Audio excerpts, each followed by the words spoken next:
Every fortune leaves evidence.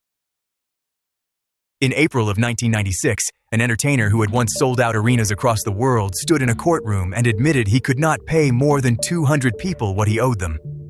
5 years earlier, that same man had earned $33 million in a single year, one of the highest incomes of any performer alive. He built a 40,000 square foot mansion with gold-plated gates.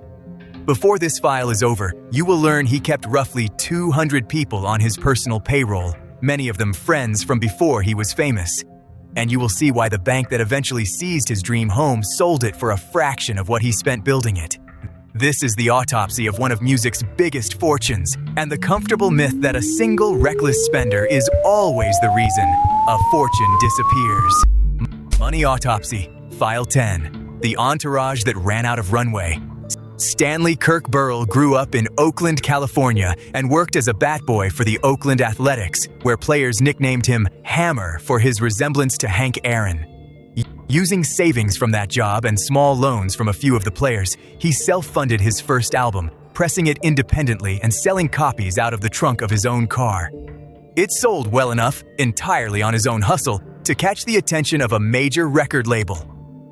Capitol Records signed him and re-released an expanded version of the album in February of 1990 under the name Please Hammer, Don't Hurt 'Em. It became a cultural phenomenon almost overnight. The album eventually sold more than 10 million copies in the United States alone, becoming the first hip-hop album certified diamond. Its signature single sampled Rick James, and Hammer proactively gave James a writing credit before any dispute could happen, a rare move of caution in an industry full of sampling lawsuits. His baggy parachute pants and high-energy dance routines made him one of the most recognizable performers on the planet. By 1991, his peak earning year, Hammer brought in an estimated $33 million from records, touring, and endorsements. He signed deals with Pepsi, with a fried chicken chain, and even had his own Saturday morning cartoon. At his peak, his personal fortune is estimated to have reached around $70 million. Hammer kept an entourage of roughly 200 people on his personal payroll, costing an estimated $500,000 to $1 million a month. Many were childhood friends, dancers, and security who had supported him before he was famous, and he found it almost impossible to let any of them go. That loyalty had a price tag that kept running whether or not the music was still selling. He bought a Fremont, California estate for $12 million, then spent more than $30 million further building it out. The finished property spanned 40,000 square feet with a private bowling alley, a 17-car garage, 2 swimming pools, tennis courts, and its own recording studio.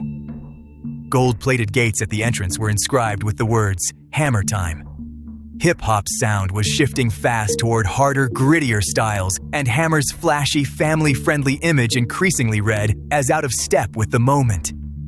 His follow-up album still sold millions of copies, but nowhere near the scale of the one before it, and each release after that sold less than the last. The income that had funded a 200-person payroll and a 40,000 square foot mansion was shrinking fast, while the costs of both barely changed at all.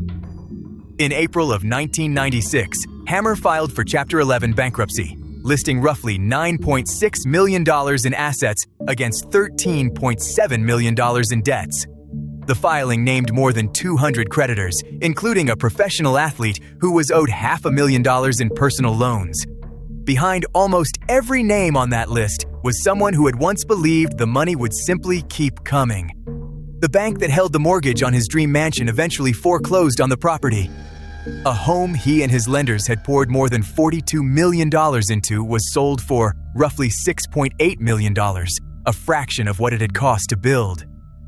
The bowling alley, the pools, and the gold gates changed hands to someone else entirely.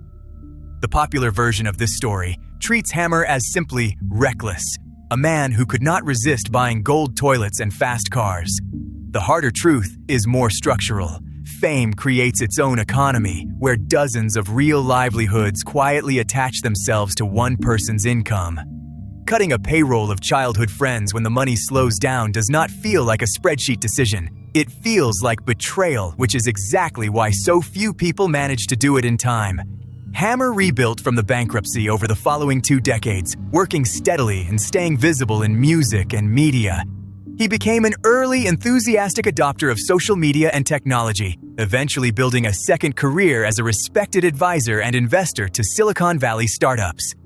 The same instinct for spotting what was coming next, once aimed at a sound, got redirected toward an entirely different industry.